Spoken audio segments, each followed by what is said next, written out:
Welcome to episode 2 of our interview series, joined today by Emma Burden.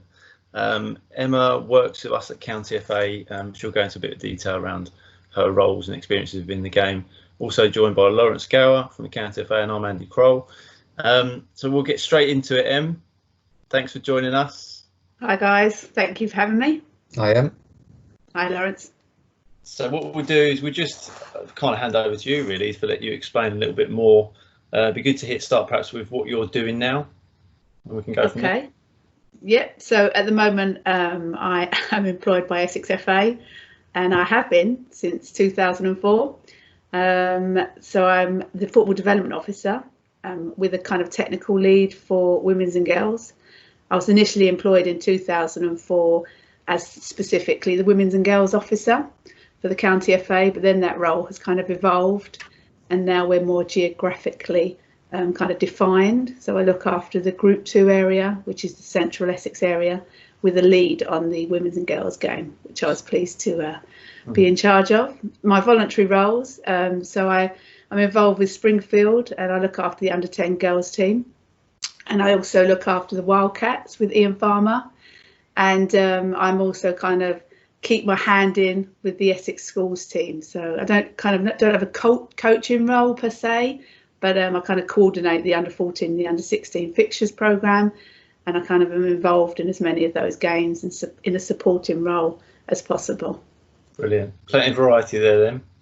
Yeah, I like to keep my hand in with a little bit of the elite, but I can't give too much time to it because of the kids and my own life. Yeah, plenty going on, haven't you? So just for those that are kind of watching and listening in, can you just elaborate a little bit more around the Wildcats programme? Yeah, so the Wildcats started approximately 4 seasons ago, and it was initially called a mini soccer programme. And then it's just evolved into something much, much bigger, certainly in Essex, which has been really exciting to see. And there's a real appetite county-wide for clubs to get involved in that. And it's a real fun programme for girls aged 5 to 11. And it's just that come and try kind of philosophy where it's about fun, friends and fitness. And it's just that first step in a girl's kind of football journey. So initially there might not be loads of football stuff as we know it. But it's just getting girls active and getting girls that kind of introduction to the ball, and you know that social engagement with other girls that might want to do a bit more of invasive games. So I'm a real advocate of it. I love the Wildcats programme, and long may it continue. Excellent stuff. And then in terms of the rep sides, just very briefly, how does that kind of work? So those that perhaps don't know too much about it, and how girls get involved in that. Okay, so the Essex County Schools programme, it's actually a schools representative programme. So girls come and trial once a year, and they represent the county schools kind of initiative. So when they play a game, that within the programme their school is labelled and named rather than their club that they play for. A lot of people sometimes have the impression that we just take the RTC programme, the Regional Talent Club, and we just label it up as the schools programme.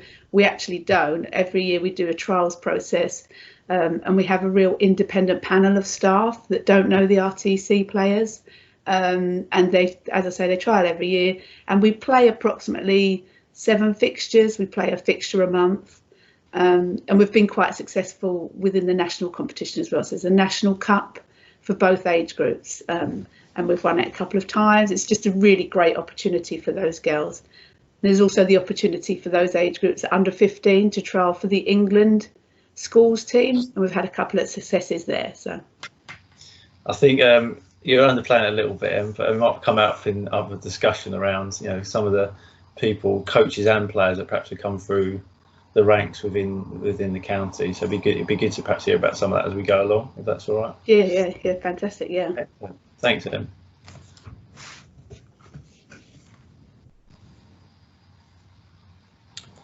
So, and we just move on to onto your journey, and maybe how you've got to obviously the kind of roles that you're involved with now. So, if we start at the kind of beginning, where did you kind of start out? What was the kind of beginning of your journey into football or into coaching? Okay, so many years ago, I think back in 1992, I was studying up north at North Cheshire, and took part in must have been one of the first female-only courses back in '92, and did the old FA prelim, and I did it with Graham Keeley, who's now, I think, coaching workforce national manager. I think back then he was regional coaching.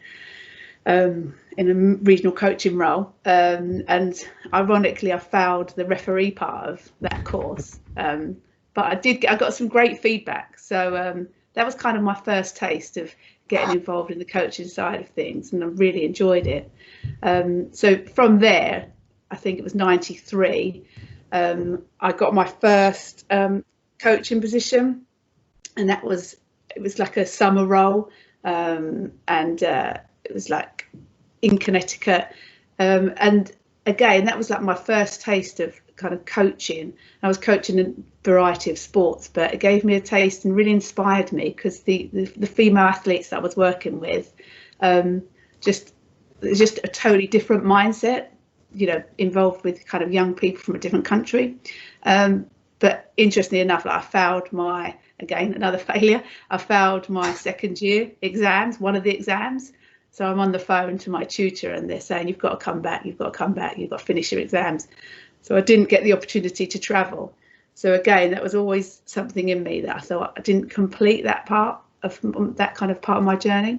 Anyway, went back home, passed the exam, and I graduated in '94. And I'd actually been studying media, and I specialised in radio. So in 1994, I graduated, and I started working at the BBC. So I worked on the Gloria Hunniford programme, and then I also worked for Radio 1 on Newsbeat, on the Radio 1 Newsbeat programme. And I was playing for Leyton Orient as well, and doing a little bit of volunteering with their under-16s. So I'd kind of stepped away from football then, but because I'd have obviously had to finish my first taste of America short from failing one of my exams, I always felt that I hadn't completed something. So in '97, I went back and I got a job I had my first experience of working at Camp Danby. Didn't realise that was going to have such an impression on me, but loved every minute, and spent the summer of '97 coaching football and having a really great time. Finished there, did a bit of travelling, really good, but then went back to the BBC. And then in '98, I was planning to go back for the summer, but that was the summer that my mum sadly passed away, so I cancelled going. But then after all the funeral and everything, you know, sad times, but my dad was just very proactive, and he was like, look, you've got to go back, you've got to carry on with your journey, you know, otherwise you're going to be at home with me. So thankfully, very appreciative of my dad being so supportive, went back to the States in July, went back to Danby, and had a really good summer. But that's where I met a coaching company. So I met Ashley Hammond and some coaches that he'd employed.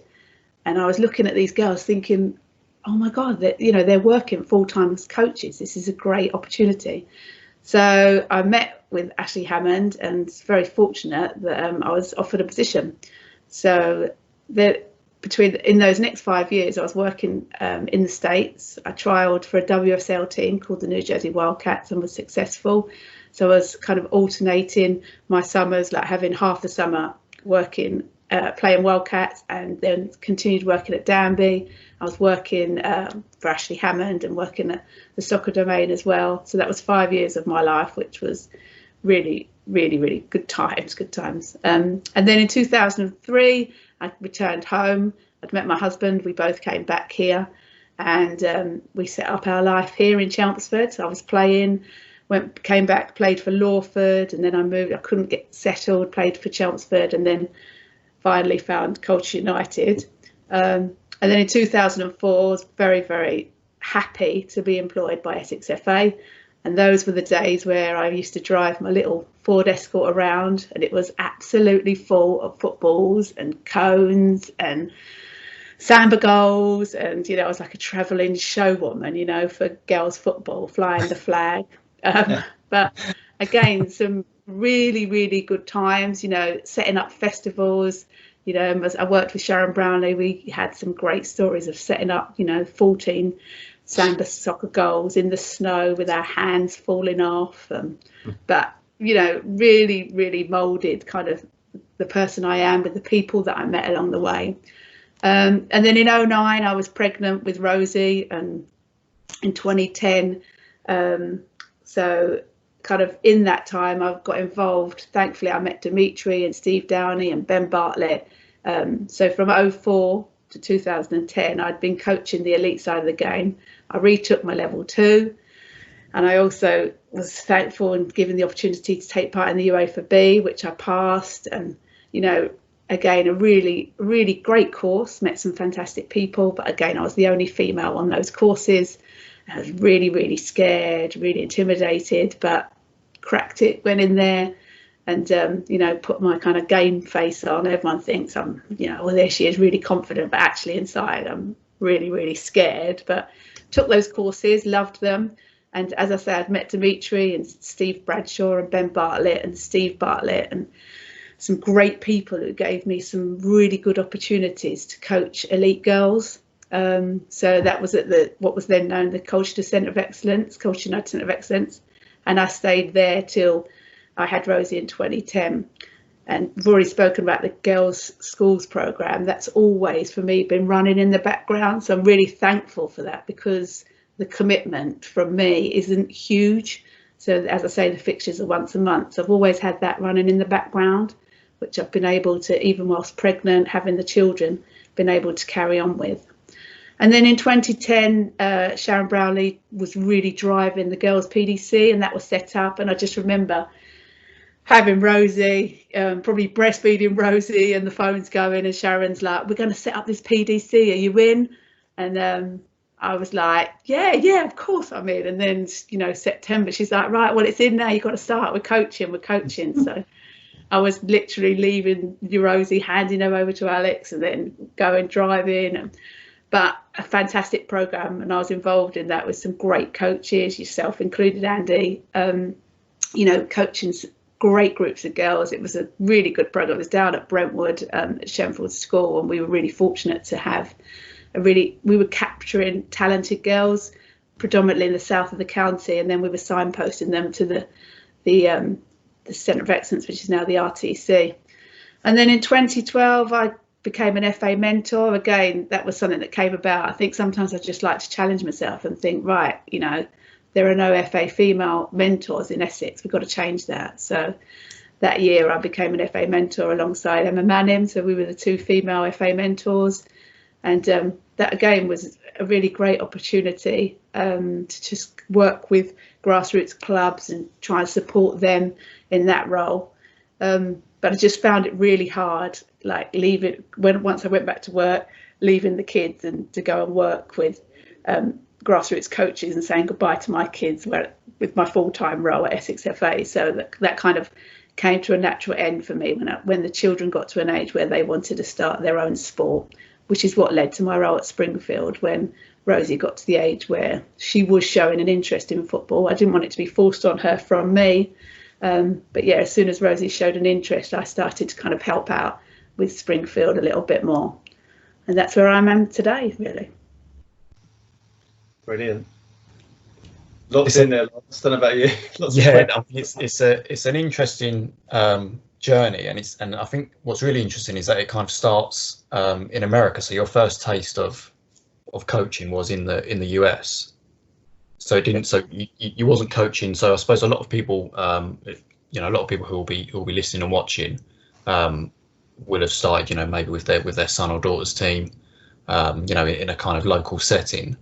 So it's interesting that it kind of began on, you know, on foreign soil, so to speak. What would you say, I suppose, are the main kind of differences between, I suppose, the landscape of football in America and then compared to here in the UK? Obviously, it was a different time, so it was you know, a few years back. But what I suppose, yeah, what would you say is the main kind of differences there between the US and UK, and how maybe they approach football? Yeah, I think you've kind of alluded to it already, that it was a different time, and thankfully, we're kind of catching up and we're getting closer. You know, we played the US in the semi-final of the World Cup this year, so we're getting closer and closer to them. But I mean, what I found, I mean, I was working in quite an affluent area of the United States of America. So, you know, that the families there are paying a great deal of money for independent coaches. So there's not that parental attachment so much. So it's a lot of independent, you know, they call them soccer trainers, a lot of independent. So it's so that kind of link to having, you know, that favoritism or anything like that, it's very independent. Is probably the main difference. You know, the cost that the Americans were paying for their football is a lot higher, I think, than what people would be paying here. Well, you know, I'm a parent and, you know, I have to make my budget work. I don't think I would feel comfortable paying the amount of money that some of the Americans were paying in the States. And I'd found that back then, as I say, I think it's changing, but the mindset for me when I first started working in the States, for a lot of the female athletes to want to be the absolute best, that really opened my eyes. And I think that's what inspired me to stay and work there for so long. I just love that attitude towards the female athletes. And whenever I'd come home, I'd find that really, really hard. I did feel like we were so many years behind. Yeah, I mean, I've worked in the US, as you know, and I'd agree that I think there's probably a more realness or a kind of rawness to the female players out there, in that it's kind of it's a pathway for them. It's a realistic pathway, and that's what, you know, they're striving for, to be the best at their sport, and they're kind of following an end goal. Whereas I suppose in the UK it's maybe seen as more of a pastime or a hobby. Yeah, although I do think that's changed over the last 10 years. That's changed massively. You know, there's so much investment that's gone into the female game in this country over the last 10 years. So it's definitely shifted now, I would say. Yeah, I mean, I'm talking 2012, 13 when I was there, and I think in that time, I mean, as you mentioned with the World Cup, we've come, you know, masses, you know, a really long way since then. Definitely, yeah. It's fantastic to see the growth, though, isn't it, at the moment? And just I mean, obviously you're just talking about Essex, but the sheer volume of girls that want to play and the inquiries that we get, you know, from a parent or from a young child that wants to get involved, you know, where's my local team? I think it's just testament to how quickly things are going. Well, I think that you know, as you mentioned, the Wildcats program is another indicator of that, in that, you know, it's continuously growing and evolving. Definitely, yeah. We're on 88 Wildcats now in Essex, so, you know, that's grown from 7 a couple of years ago. So the appetite there within our local grassroots clubs is kind of building that momentum that everyone wants a piece of it and wants to be seen as more of a community club. You know, 15 years ago, did it look the same? No, it didn't. No. I think it's a point for later. Just made a note of it there, about the volunteers. Obviously, that number, that jump from 7 to 88 is obviously huge. And then it's finding not just somebody to run something like that, but the right people that create the right environment for those young people coming into it. And ultimately, you're talking about volunteers. But we'll touch on that again later on, because I think that would be quite a good one for people to hear and to consider themselves as well. So before we move it on, so we're going to talk about your values or your philosophy or whatever you want, your ethos. How much, obviously you've got a hell of a lot of stuff there that you've shared in terms of a journey. Is there any key things, like milestones, that have jumped out, or consistencies throughout that journey that you feel have really shaped where you are at now as a coach? I think it's just, you know, my husband used a phrase the other day, I'd never heard it. He said, I'm going to magpie that. He'd seen some good practice from someone. And I thought, what does that mean? And then he explained, like, magpieing it means like stealing it. Yeah. So I think you could go through each bullet there and there would be someone that I've really looked at and thought, yeah, as my husband said, I'm just going to magpie that. And I was never too proud, I think, because I was so raw when I started out on my journey, and I really did not know. I just felt like I didn't have a clue what I was doing, if I was brutally honest. But I just didn't, I never felt too proud to be like, yeah, I'm going to magpie that, I'm going to take that. I wasn't too proud to plagiarise and just manipulate what I saw other people doing. Yeah. And I felt quite exposed. So I wasn't too afraid to say, look, can I come and watch you? And I literally just used to sit on the side of It's how I met my husband. I used to sit on the side of the pitch and just watch these people that I thought were such good communicators with the young people. So I think from me, there's not one thing, but every year you could say, right, who influenced you that year? There would be an individual that I'd be inspired by and think, yeah, I'm going to take that. So yeah, my nugget would be, don't be afraid to bagpie from others, Very good. I'm sure husband would appreciate the quote as well. Just that bit around kind of the approach, I suppose.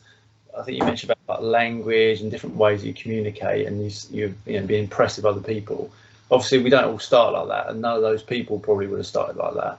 So how did you come about that? Is it just over time? Is it with experience? Is it through failures, as you've mentioned, getting it wrong? How have you kind of shaped, because having seen you coach, I know that you're a very good communicator. So do you think that's come from a number of experiences, or is it something that's natural, or where do you feel that's at for you? I think, again, it's just not being embarrassed to just look at other people and say, and just asking yourself, why did that work? So whenever I'm given a coaching talk, back in the day when I first started out, I would probably list everything. But then I remember working in Danby, and she comes up later on as one of my key influencers, and just the power of 3, and she just simplifies everything. And I even use it now when I'm talking to my kids. I'll think, I'm not going to list the 3, a whole list of things they need to do for us to get in the car, but I'll keep it to 3 all the time, and I'll just keep using that. So it's just, it's just, there's not one thing for me. It's just, I think I've been interested in that art of how to talk to people and how to get results. So I guess from an early stage, I've always been looking at that and seeing the power of how effective comms can really help you. Absolutely. I think it's a really key point. I think just the fact that you're open-minded, and it's one that came up in our last chat with Steve Bartlett, just being open to new ideas, being curious as to like, what else can I do? I think that in that pursuit of the perfect session, which I'm convinced doesn't exist anyway, I think that's good, because if you're always striving for that, there'll always be more that you can take on board and learn along the way. And just questioning yourself, I like what you said there about why did that work. So actually thinking about it a little bit more deeply, taking the time to think about it is probably more important, rather than just kind of flying through and just going, didn't work, I'll scrap that, I'll never do it again. Definitely, yeah. So just mention, obviously we're going to move on to value. So do you want to perhaps just talk us through what you've shared here? Yeah, so being asked to do this interview is a really great opportunity for me to kind of really think about what my core values are, and then how do I communicate those, and am I accountable to those values as well? I think that's really important. So I mean, obviously most of my coaching now is in the foundation phase, so that younger age group. So I really see my priority as being helping create a love of the game. And obviously when I'm coaching the more elite players, so if I'm supporting the schools program, which is probably the amount of elite coaching I do at the moment, so it's not that much, but I think that would evolve a little bit more. So I would think when you're coaching the elite, you're not helping to create a love of the game. Hopefully that's there already by the time a girl's got to an under 16 age group. So when I'm talking about the grassroots age group, my priority is very much creating that love of the game. When I see the girls being dropped off for their football session, I really do, if they're not running up the hill and smiling, I would be questioning that, like, why aren't they? We want that love of the game. And if anyone drops out of the game, and I'm not saying I haven't had any at this young age, I've had 2, but it's like they stay in my mind, and it's like, why, I need to know why they dropped out of the game. And it might be that, it wasn't the sport for them. It was, it's not going to suit all, but, so that's probably my most important priority. And then moving down from there, relatable. I think, my practices have to be as relevant to the game as possible. Kids just want to play. I look at Rosie and Henry, and we're getting a lot of apps sent through. And Henry particularly, he just wants to play. He wants to play a match, wants to play a match, wants to play a match. So I think it's really important for me to make sure that the practices that I do are as relevant to the game and relatable to the game as possible. Time on task is a massive one that was kind of drilled into me when I worked in America. if you didn't get 70 to 80% time on task of the kids being involved in their session, we used to say you'd get 1-800 Virgin, which basically means they're phoning the airline, you're going home. So, I mean, it wasn't as harsh as that, but that's always made me think, like, how many touches are the kids getting on a ball, like, versus my voice and me dictating, like, what they should be doing. So that's always been a key one for me. We've kind of touched on it already about kind of language, you know, and I speak to a lot of the female coaches that I am friends with and know along the way, but how important it is that, how do I talk to the teams that I'm working with? How do we talk to each other when we're playing and when we're in practice, and how do we talk about each other? And I think, you know, the regional coach, Jack Walton, he's done a lot of podcasts where he talks about this, and, you know, how do we talk about each other? You know, I'm not keen on the phrase like my players, like that kind of grates on me a little bit, because I just don't like that kind of message that you own the players. You know, we have the players for a very, very short time in their pathway. So, you know, I like to use the words the players and my team. I would prefer the team. And my girls, that grates on me a little bit. You know, it's, you know, the girls. It's just that semiotics of language. So, you know, I'd like to be a little bit accountable for the way that I talk, because I just believe that I am a role model, and how I talk to the players, hopefully they will talk to each other in that way, you know, and how they talk to each other on the pitch and off the pitch. I think that's really important. I think we're all held to account on that as well. Just, we have an opportunity to shape these people. And at this young age, like, if they're screaming at each other, if someone's trying to dribble it out, you know, from the 6-yard box, yeah, they're going to learn. But how do we scream at each other to not do that? I like to think we've moved on from that. So yeah, I do see that as one of my key values. And then integrity, that's a big one for me. And I read a couple of books when I was working in the States on this, and, you know, it's very much for me like what we're doing off the pitch rather than like on the pitch. And in the elite game, I'll always say to the girls when we're you know, in a couple of times I've said, like, some of our very important games, it's not what you're doing on the ball, like what you're doing off the ball. Do you know what I mean? Are you sitting there using it as an opportunity to kick back and have a rest, or are you looking to your left, looking in front of you, supporting your banks of players? So and then, you know, integrity, you know, what are you doing away from the pitch? That, are you the kid that's going to pick up after yourself? You know, I've had different examples where I've heard the story of Phil Neville, where he made the England girls get off the bus and pick their water bottles up. It's just having those standards. And, you know, the game is bigger than just what we have, like the 50 minutes game time we have, and the 60-minute practice is bigger than that. You're helping shape a person. So yeah, I think integrity is a big one for me. I think with that, you know, there's easily an hour on each of those 4 things, to be honest, in terms of what we could talk about. I think the role modelling, the setting the example is something that, so, you know, on coach education courses, level 1 and level 2, certainly comes up a lot around, you know, what expectations are, behaviours of the coach, how we're kind of setting the scene, environment. I think just little things there, you know, welcoming people with a smile, asking them how they are, listening, you know, all of these things that sometimes just get overlooked because we're in this little football bubble. And, you know, that's a whole nother thing perhaps around culture of football in this country, but just those things around just greeting people and actually showing a bit of interest in them as an individual before the football stuff. And you know, it doesn't necessarily take loads of time either. It's just something that in the long run will serve you well as a coach. But, you know, if you're a new coach, I don't think it takes an awful lot to actually put those things in place. But sometimes just getting that bit of advice at the right time is the fine.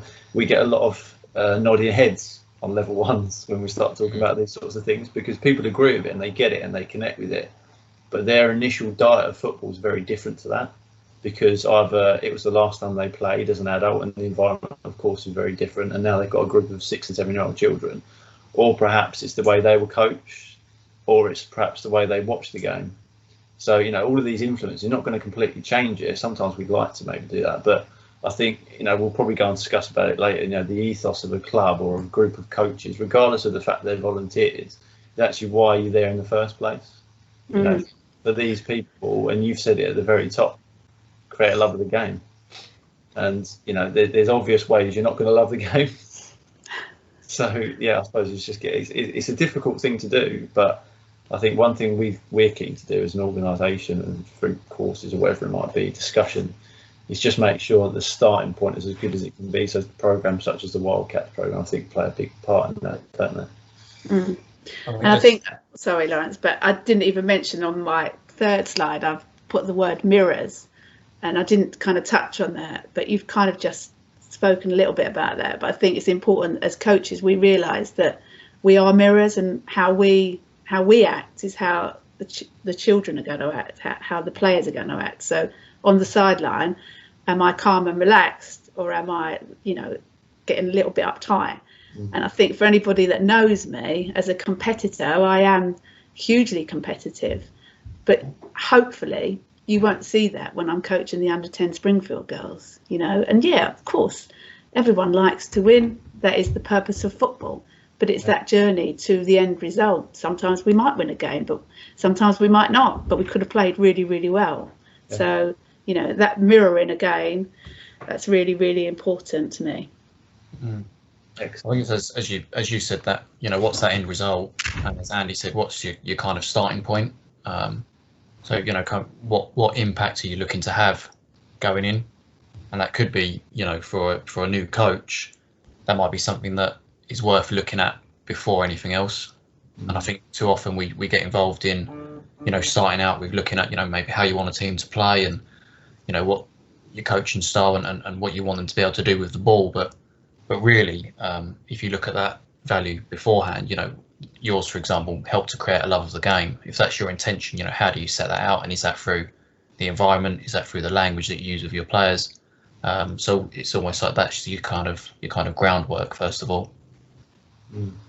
One that stands out for me, having worked with you for over obviously quite a few years now, 7+ I think it is now, and obviously being involved in the PDC and just general everyday chit chat. We're very fortunate in our organisation that we get to speak with like-minded people that are involved in sport as a profession. But the word that always comes out, standards, and we laugh about it, but actually standards for me might mean something different to somebody else, or to you, or to Lawrence. And I suppose if you look at your values, the standards are there, aren't they? It's like, how do we set that example? So the standards of how we respect one another and talk to each other, but also about each other in that circle, whether it be parent, the child, the coach, whoever it is, because that's what shapes our environment, isn't it? Definitely. Okay. Just before we move on from this one, just thinking a little bit more about, I suppose, the kind of coaching philosophy, as that's been kind of our theme in terms of like who we are. You mentioned about a games-based approach. So how is that maybe different to what it would have been when maybe you started out? So has that changed at all? So for me, for example, if I look back at how perhaps when I started out coaching, I would maybe be a little bit more obsessed with organisation. So I'd want a session to look really well organised. I'd want it to look presentable. I imagine parents who are watching on would say, oh, that looks good. All the players are doing what they should be. They're all listening. They're all in line, or whatever. So whereas now I'm a lot more comfortable with chaos. I don't mind if the players are all over the place. I don't mind if it looks messy. And very similar to you in that I'm happy with a games-based approach. I want it to look and feel like a game. I understand the benefits of that. How has it changed for you? So maybe when you started out, back in the 90s in America, what did your sessions look like then compared to now? Yeah, very, very different. Very, very different. I mean, we've probably all got some great stories. I mean, I just remember coaching an under 14 boys team and playing some ridiculous games of, cops and robbers and things like that. And just, that was early days. So, have I evolved massively? Yes. And very fortunate where I work, I was able to access the youth module courses.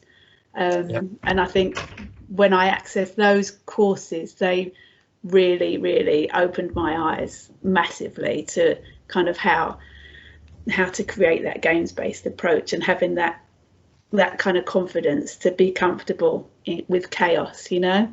And I remember obviously working at the County FA, I was able to see a lot of the FA skills coaches work, and working alongside Emma Manning when we coached. She was only there for a short while at the Essex PDC with the under-10s, and we're just running the trials, and it was freaking me out that it was just so chaotic. And I was saying, like, this is a trial, like, we can't have it this chaotic. But, you know, I think she would be pleased with the way I've come full circle, and I have a better understanding now that, yes, sometimes it is going to look a bit crazy, you know, but that's okay, and we've got to be comfortable with that. And, you know, giving children more ownership in, you know, developing sessions, you know, being, you know, getting them involved in, like, you know, just the organisation of things, and having them as part of it is important. And I see the benefits of that now. But yeah, I mean, crikey, very different coach back in, you know,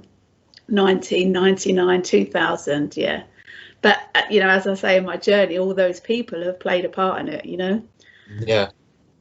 I think it's important that you're not too embarrassed either to say that, like, where you've come from and, you know, where you're at right now, and just hats off to the people that have all played a part in that, you know.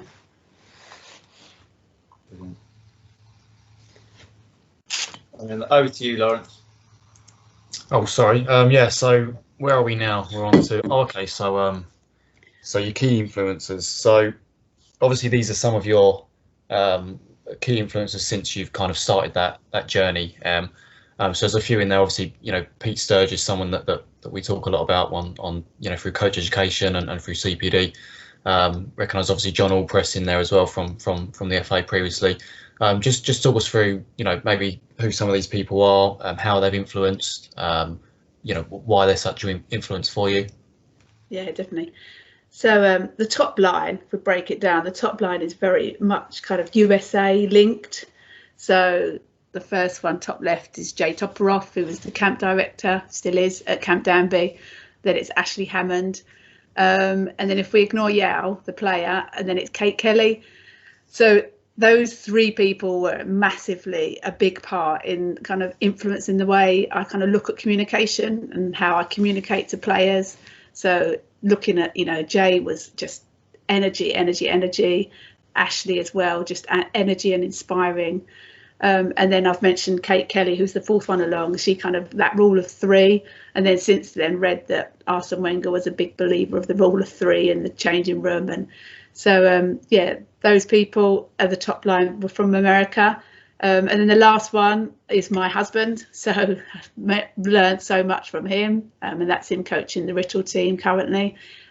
Just again, like the way he's, you know, sits down, he's on their level, you know, talking in a language that they would understand, you know. And sometimes I hear some ridiculous language used with, you know, 7-year-old boys, like just pick up and just silly little things. I think, you know, they're just starting out on their journey. Do they understand that terminology? So that top line was very much America based. The player Yao, I used to kind of just tokenism from my behalf, but just practice with her. But she was doing extensive practice elsewhere, obviously. But she's just down there as just someone who kind of encapsulates professionalism and what it takes to make it to that level. Just a whole other level of like commitment and desire to reach the level that you want to reach at. But I was thankful that I was able to work alongside her and, you know, sat with her family, who are both marathon runners, and her sister plays at high level. So I was very fortunate in the States to meet that family. And then the bottom line is the people that are more UK based that have had an impression on me. I was fortunate to work with Dimitri, that's, you know, is now at West Ham with the youngsters there, and played a big part in helping me within the elite side of the game and helping them with my UEFA B. I just remember him throwing me in once with the under-16s and saying, right, go on, do UEFA B session. And I was literally like a bunny caught in headlights. And are you kidding me? You know, the nervous aggy rash coming up my neck, and just felt so out of my depth. But I just think sometimes you need to have those situations where you can then just reflect and be like, well, that was awful. How am I going to make it better? You know. And then there's Peach Rivian, who was kind of massively involved in the Youth Module Awards when they first came about, and John Allpress the same. Just simplifying that stage of simplifying a practice and just keeping it game real. That was massive for me. And then getting that environment right as well. Just, you know, picking that up from those two, and giving that player ownership, letting the player be a part of that learning experience rather it being really coached, dictated. And then next in line is Pav, who is just, for those of you that don't know Rachel Pavlo, just the energy behind Rachel Pavlo is just remarkable. Energy, enthusiasm for the female game and drive. You know, and we used to be fortunate to go to women's and girls conferences once a year, and I'd be leaving Essex FA for a couple of days saying, right, I'm going to get my Pav fix, because she just used to have, well, she still has, just this drive and determination to improve the girls' game and make it bigger and better. And then it's Pete Sturgis, you know, massive player in the foundation phase, and you know that love of the game is coming from all the work that he's done and the people before him, such as Trivian and Allpress, and you know, linking everything to the game. So, and then the one woman in the middle is my mum, and that's just without not wanting to get too emotional, but when we speak about standards, you know, and Andy and I will look across the office at each other and say standards, like that's very much something that comes from her. And you know, just every day that's something where I'm striving to be, you know, the woman that she was. She worked with a team, you know, in management, and was successful and very well liked. And you know, as a mother, you know, I just think, right, well, if I could do, you know, half as good a job as she did, like I'll be okay. So kind of she's the centre, and then everybody else around is people that I've come across along the way. It's brilliant to hear those bits. Just one thing that really stood out for me there is you've obviously been very fortunate, and there's no luck there, because you've created opportunities for yourself by putting yourself out there and working hard. But those that are kind of newer into the grassroots game, or you know, the majority of people we work with obviously have very busy schedules and they're trying to fit it in, parent coach a lot of people, or perhaps holding down another job in sport or coaching and try and squeeze in some grassroots coaching. What lose my train of thought now. What do you think would be some of the key things to take away for those that, you know, are just getting into it now? They're volunteering, and that's probably going to be their journey moving forward. They might decide to do more of it in the future, but they wouldn't have had all of these experiences. So how can they make the most of what's in front of them now? What support can they get to kind of guide them along the way? Because a lot of people start, like you said, just rabbit in the headlights. What do I do? I've been given a bag of footballs, the code to the padlock, and then that's about it. I think the challenge for everybody now is as well that everyone is really time limited. So it's about accessing resources that are going to kind of help you within your life, like outside from the grass. So, you know, I'll always be a promoter of the Hive page. You know, as soon as I found it, for me, once I was getting back into coaching at Springfield, it was a really great resource because I could access it while I'm, you know, cooking the dinner for the kids. I could literally look it up and there would be some sessions on there. So like I said from the beginning, don't be too proud to access things or ask questions within your clubs. I'm sure there's going to be coaches within the club that are quite kind of well thought of. So I would always speak to the chairman and say, like, is there anyone I should go and watch? I would speak to County FA. I don't think people realise how accessible we are, like picking up the phone and having a chat and asking those questions, like what's the most convenient resource I can access to help me in my role? And then we'd be in a position to kind of fire off, you know, certain YouTube links or, you know, the FA Coaches Club resources, or point you to the direction of most suitable kind of CPD events that we might be hosting. It's got to work for that individual, because we don't know what's going on in their background. You know, they could be full-time shift workers that are trying to look after 3 children. So it's got to be the right fix for them, but they do need to reach out, I think, and I think speak to some people. Probably don't even realise that, you know, there are a team of development officers or coach education people that can support them with that. So yeah, just pick up the phone and reach out to people that have been doing the job for a little bit. Yeah, absolutely. I think, you know, just with resources and stuff, there's a whole heap of things that you can access, but I think the bit you said there about it being appropriate for them.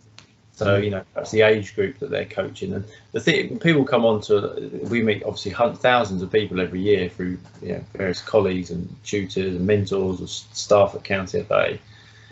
And actually the people that come onto these courses, they have so much to offer already. And often it's just bringing it out of them a little bit. So, you know, they might have qualities from life, from work, whatever it might be. And actually it's often, they're not starting from dot. Most people aren't, that we deal with. They already have a lot of things, whether it be from very organised, or they understand children perhaps that they work with, or just understanding people. That there's a hell of a lot that people bring to coaching that perhaps they don't even realise. I think that's one thing that jumps out. Definitely. So I think there's just one little bit here before we go into sort of just some general open discussion. Just some inspired reads, Em. Okay, yeah, so this is back in the day when I had time to read books, Andy, you know, so it's all moved on from this. But yeah, so these were just a couple of the things that I thought helped kind of shape some of my coaching. So Anson Dorrance, if people haven't heard of him, within the female game in the States, he's probably one of the most successful coaches. And the first two books are kind of by him. Never forget being given the second book in Training Soccer Champions. That was probably the first coaching book I was given when I worked at Danby by a coach called Dave that was working alongside delivering the soccer program at Camp Danby. So yeah, Anson Dorrance works at North Carolina, and he kind of talks about, you know, in the vision of a champion as well. He talks about the image of what a champion is doing. Like, he talks about integrity. You know, a champion is someone that's, you know, running sprints on a pitch when no one's looking. So it's what, you know, he talks a lot about that character and what it takes to be a champion. So really good reads. He also talks about, does a chapter on positions, and that he talks about the characters that you don't tend to find with people playing in certain positions, which I found quite interesting. The next book, Focus for Soccer, that's an old book that Bill Bezic wrote, but that was kind of the first book I read on kind of the psychological side of it. Like, he's talking about the mindset and the mental skills it takes to improve performance in that book. So I didn't realise when I read the book that Bill Bezic was actually the principal at my university, and I once parked in his parking space. So I was like, oh my God, yeah, I remember him. So, but yeah, he's since gone on to write another book called One Goal, and he was the first kind of sports psychologist. He talks about kind of the soldier and the artist, and I found that really interesting within players, and how the ultimate player is that combination of soldier and artist, which I found really interesting. You know, and I look at the female game and who would that be, and yeah, it's just really interesting read. And then the last book is more something I'm more currently reading, and I'm kind of, it's a very thick book, but by Alison Mowbray. She won a silver medal for the rowing sculls, the quad, in 2004, and she just talks. I heard her talk once at a Youth Sport Trust conference, and she breaks her success in winning the medal and about small steps. And anyone who's ever come round to my desk, I've got a quote about small steps and how small steps can take you anywhere, and you're never too proud to be proud of the next small step.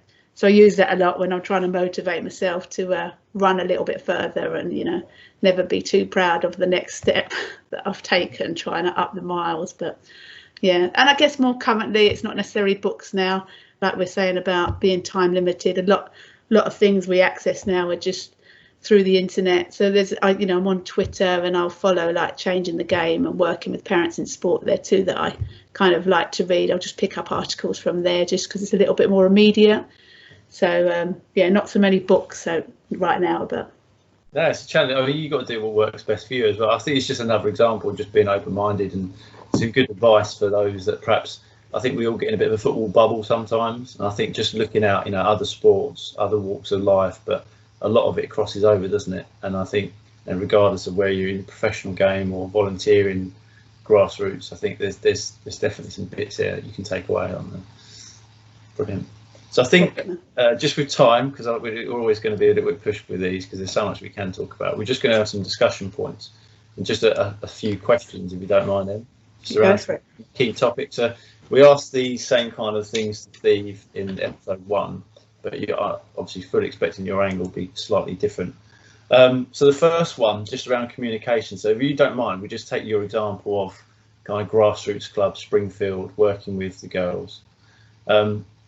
What do you currently do now? So you talk about your values and the way that you go about things, which obviously has been shaped through just experiences. What do you do, or do you share any of that with the children themselves and or the parents? It'd be interesting to hear.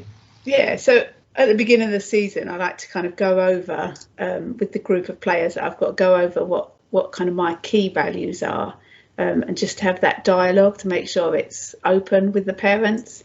And I kind of think it's really important to realise how important the parents are within that child's journey, because obviously they're with the parent more than they are with me, you know, for 50 minutes in a game and an hour in a training session. So that open dialogue is really important, and knowing every parent's name and a little bit, just so you have a sense of what's going on in that child's life. So at the beginning of the season, yeah, I'll go through those values, and I'll make sure I'm kind of approachable as well. I'd like to think I'm approachable and the parents can have that dialogue. In an ideal world, I'd like to have a newsletter that I write once a month, but that's just one of my aspirations. I used to do it in the States and it was very well received, but that was before I had children and crazy life. But yeah, so I think, you know, we have WhatsApp and I'm on the Matchday app, so we've got that open kind of channels of comms all the time. And then we'll go through, like, within each session, we'll go, like, at the end of a game, we'll kind of talk about highlights, and I'll make sure the parents are there as well, so they can hear me talking to the children.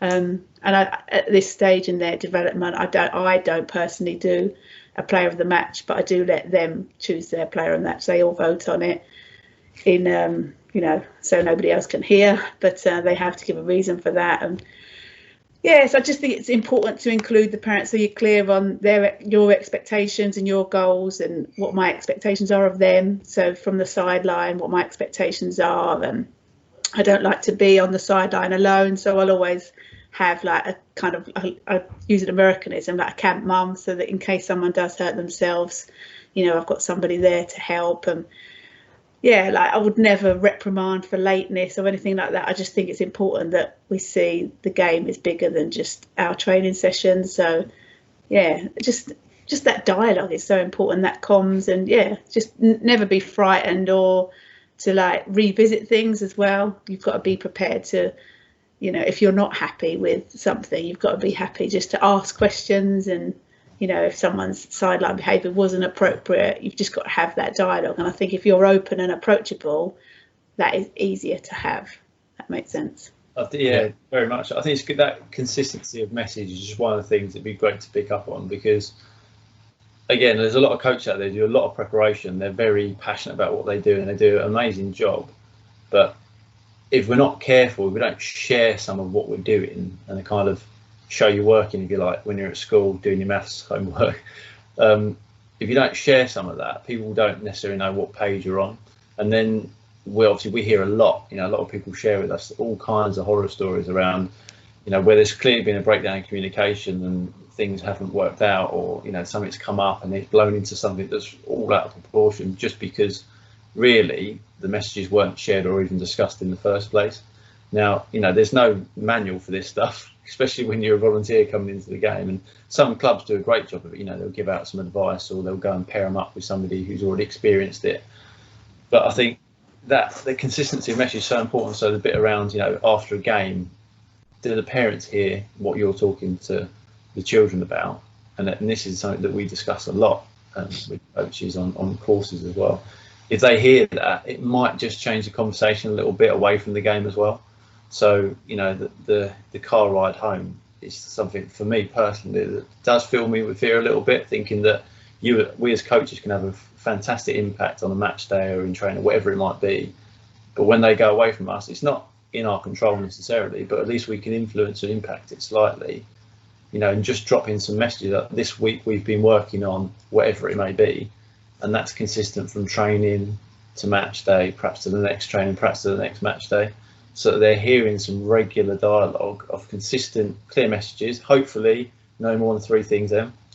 And then hopefully the language and some of the discussions with the parents might change as well. And this isn't people trying to do things in the wrong way. That's not why these things happen, but it's just education. I think the coach, as you say, being a role model can play a huge part in that process as well. Yeah. I think just keeping that dialogue open so that they know, you know, what you've been working on within a session as well. Sometimes it's just like, I think I could be better at this, but, you know, just if the parent, a lot of parents kind of, I think they actually like watching a little bit. What I've experienced, a little bit of practice. So, you know, they get a feel for what the girls have been working on. And you know, it does make me quite pleased when, you know, my hub's been watching a game and then a friend of his whose daughter plays on our team says, oh, they were working on that yesterday, and I'll be applauding, you know, saying, just receiving on the back foot, we've been working a lot on that, say, for example, and then they're doing that within a game and I'll applaud that within a game. But then the dad has turned around to my husband and said, oh, they're working on that in practice. So just have a bit of a more well-rounded picture than just how many times the ball is in either net, for example. Yeah, it's just one measure, isn't it? Mm. Okay. I'll hand the next one over to you, Lauren. Yeah, so we're talking about developing people. So if we're talking about coaches now, so I suppose it would be interesting to get your kind of thoughts, particularly on the female game and female coaches. So obviously your journey is quite specific, and you've been involved, you know, in playing football, you know, as well as coaching. So it's kind of shaped your journey into coaching, I suppose. A lot of volunteers and maybe people who are perhaps looking to get involved in grassroots football or looking to be involved as a coach. I suppose, what would you say to you know, new female coaches who maybe don't perhaps have the confidence, or perhaps haven't been involved in football, they haven't played football, or perhaps don't have the, you know, the kind of maybe the knowledge of the game that you might have? What would you say to them who are maybe looking to get involved and maybe coach their son or daughter's team, or just coach a team in general? What sort of skills would you say, you know, those new coaches would need outside of just having experience of the game?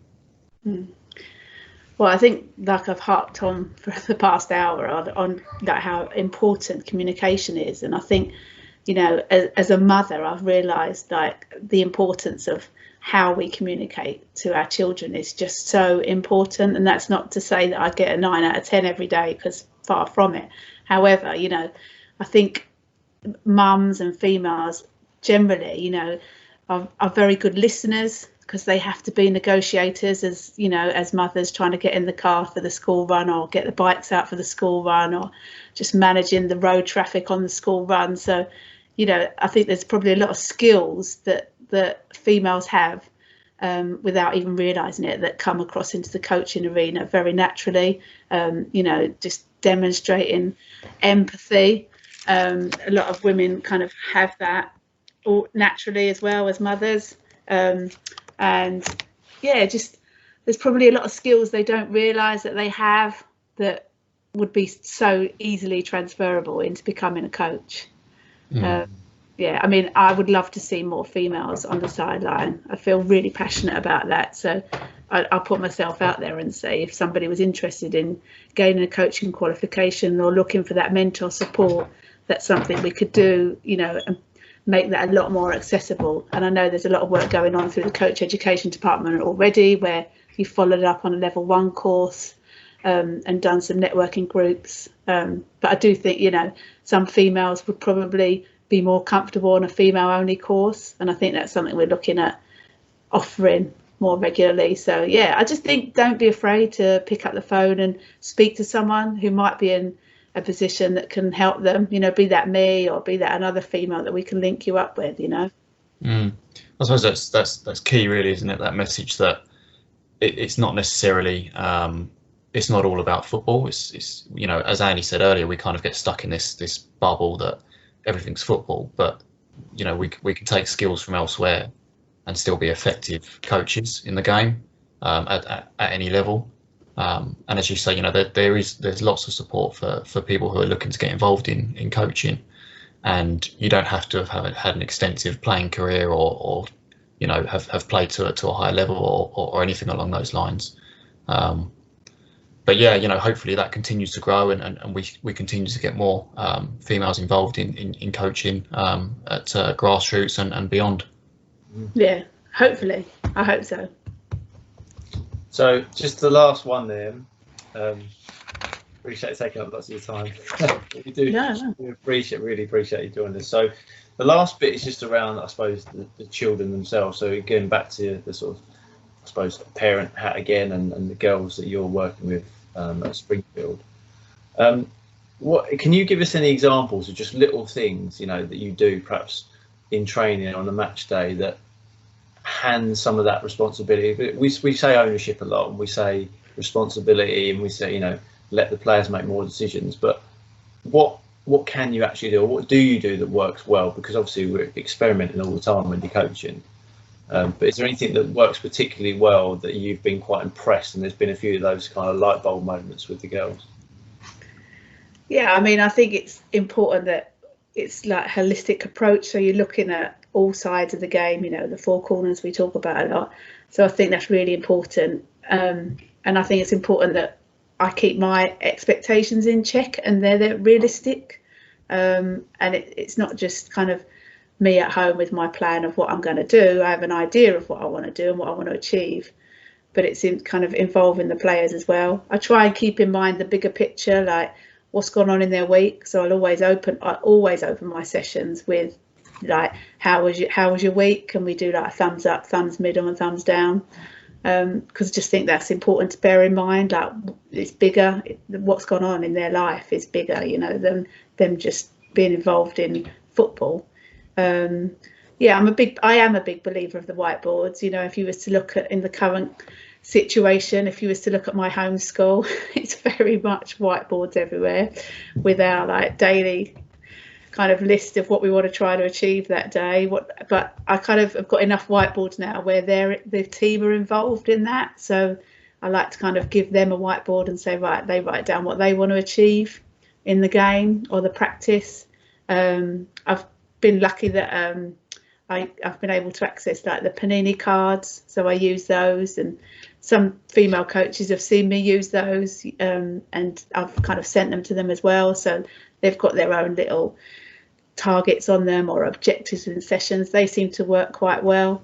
Again, I've mentioned it slightly already, but I've kind of got a captain's armband that the girls seem to absolutely love. I feel quite strongly I'm not giving my opinion is giving the captain's armband to somebody who's 9 years old to one person for the season. So the girls choose that every week, and that seems to work quite well. So then I didn't give a manager's player of the season.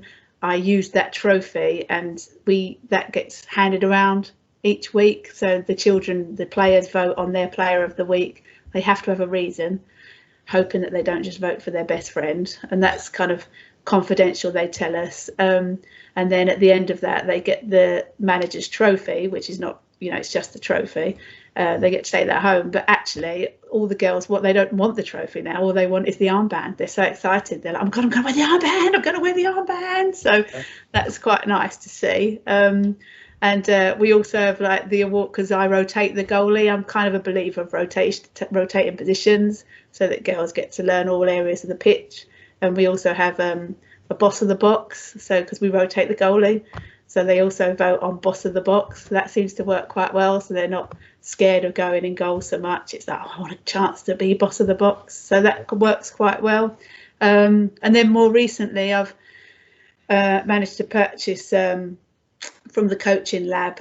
They're called like Unleashing Creativity cards, so these little match day cards.